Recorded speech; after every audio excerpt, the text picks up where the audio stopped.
Waduh dek aku sing kleru aja dadi atimu dorong-dorong kowe wis masuk yo Levi karo Reva neng kali ngawa pancingan yo nduk lali ora kelingan yen lali ora kelingan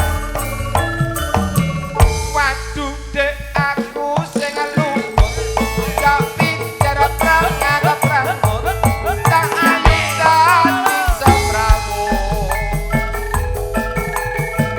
sosor bebek disosor meri salahku dewek mohon dicori besok-besok gak lagi-lagi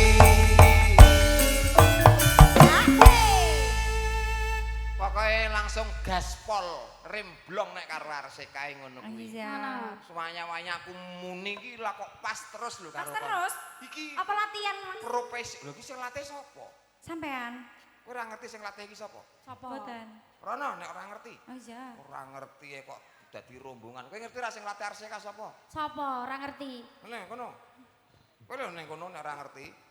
Ora ngerti kok senengane. Lah sinten sing latih niku asline sinten? Lah aku rene iki ya ora ngerti berarti kok. Lho piye? Oh, ngono ora ngerti. Sing latih ki latihan dewi-dewi.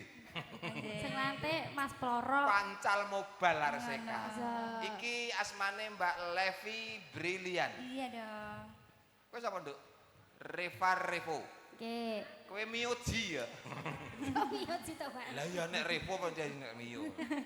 Tetembangan. Tetembangan. Iki wis prayoga anu urung Mas sing gayeng dawuh tuan rumah wis urung. Empun. Empun entuk. Nggih, kula manut sampean lho Mas. Oh iya nggih. Puspitanala. Oh iya, Puspitanala diaturke rumiyin. Terus mangke kalau nembange sowan mrana-mrana ya. Nggih, Karo ngiras pantes nyadong dawuh menawa ana permintaan lagu saking para tamu. Oh ngaten. Wah, awake iki melayani kok, Ndak. Nggih. Dilayani kabeh. Melayani untuk apa lagu yang dikehendaki. Oh ngoten. Mbok kira melayani apa? Yang lain. Mbok aku dilayani. Iya diaturke Puspitanala. Ya kanca-kanca Arseka.